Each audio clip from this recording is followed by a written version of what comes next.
ظلم تجھ پر بڑا ظالموں نے کیا۔ بسم اللہ الرحمن الرحیم۔ حضرت عمر فاروق رضی اللہ تعالیٰ عنہ کے دور خلافت کے اندر جب مصر فتح ہوا تو حضرت عمر فاروق رضی اللہ تعالیٰ عنہ نے حضرت عمر بن عاص کو مصر کا گورنر مقرر کیا۔ حضرت عمر بن عاص کا ایک بیٹا ہوا کرتا تھا جس کا نام تھا محمد بن عمر۔ اس محمد بن عمر نے کسی غریب کے بیٹے کے ساتھ اپنا گھوڑا دوڑایا اور کہا کہ جس کا گھوڑا جیتے گا اس کو انعام دیا جائے گا۔ جب مقابلہ شروع ہوا تو اس غریب کا بیٹے کا گھوڑا جیت گیا اور عمر بن عاص کے بیٹے یعنی محمد بن عمر کا گھوڑا ہار گیا۔ جب اس غریب کے بیٹے کا گھوڑا جیتا تو چاروں طرف آوازیں آنے لگی، نعرے لگنے لگے، شور ہونے لگا اور اس غریب کے بیٹے کو اپریشیٹ کیا گیا۔ جب یہ منظر اس محمد بن عمر نے دیکھا تو اس کو غصہ آیا اور اس نے درہ اٹھایا اور اس غریب کے بیٹے کے پشت پر مارنا شروع کیا، تاکہ اتنا مارا کہ اس غریب کے بیٹے کا جسم خون سے لال ہو گیا۔ وہ بیٹا بھاگتا ہوا روتا ہوا اپنے غریب باپ کے پاس آیا اور اس کو کہنے لگا کہ بابا مجھے شاید اس لیے مارا گیا ہے کہ میرے باپ کے پاس کوئی مربع نہیں ہے، شاید مجھے اس لیے مارا گیا ہے کہ میں غریب کا بیٹا ہوں، میرے باپ کے پاس کوئی بینک بیلنس نہیں ہے، یا شاید اس نے مجھے اس لیے مارا ہے کہ وہ گورنر کا بیٹا ہے۔ تو اس مظلوم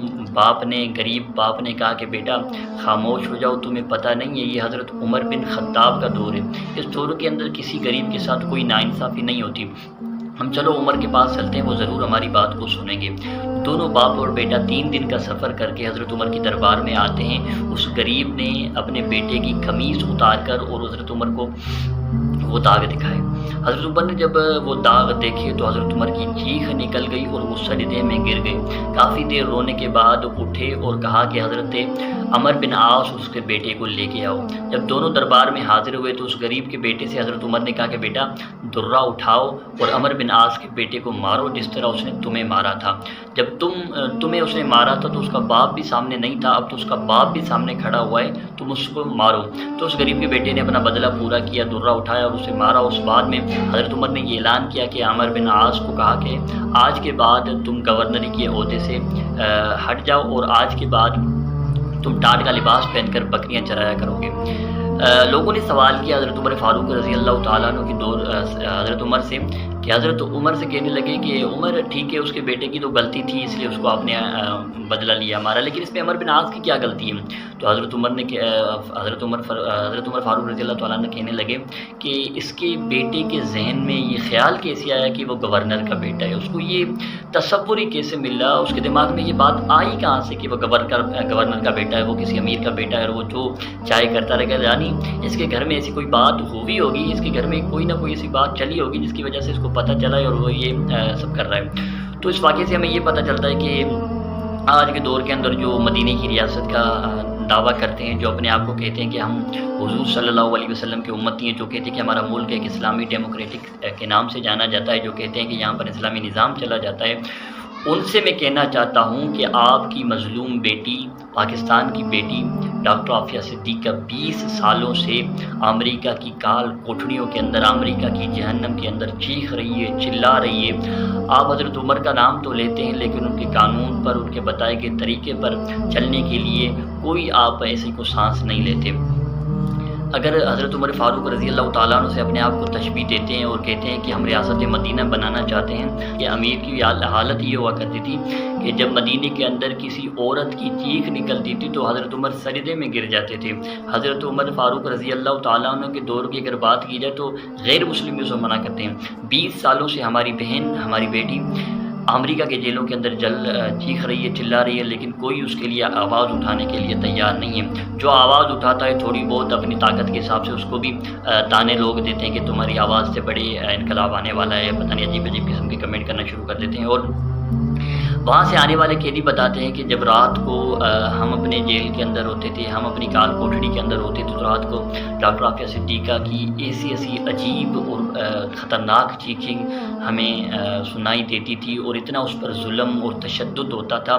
زنجیروں میں باندھ کر اس کے کپڑے اتارے جاتے تھے، قرآن پھینک کر اسے کہا جاتا تھا کہ اس کے اوپر چلو،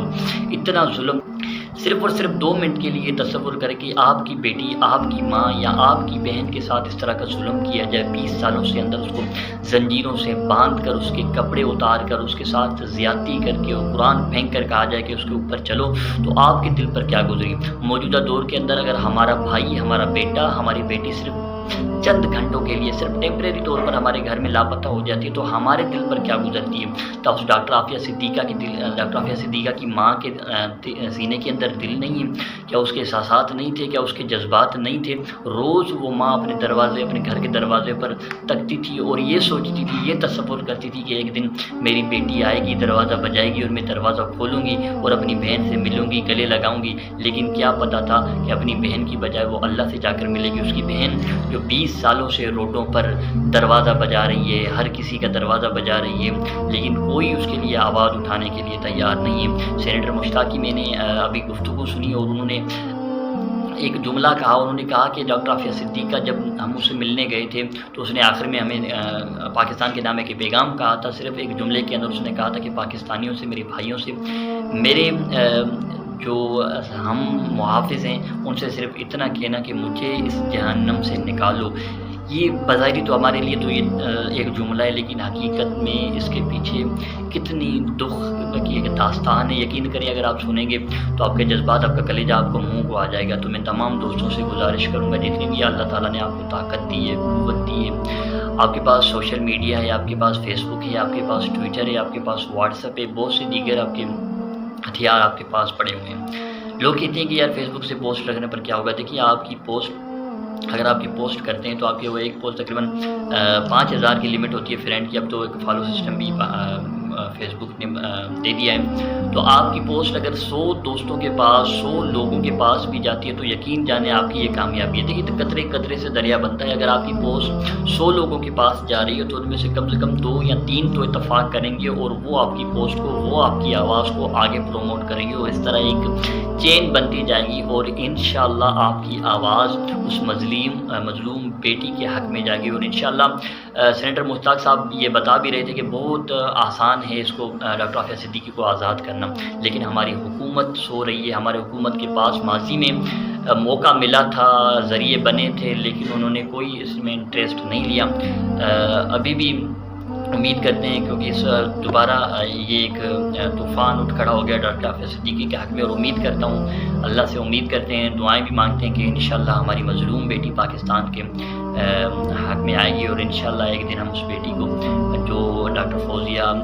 اس کا جو ایک حجاب لے کے گھوم رہی ہیں، انشاءاللہ وہ ایک دن اس کے سر پر ضرور رکھیں گے۔ جزاکم اللہ خیرہ و احسن الجزاء۔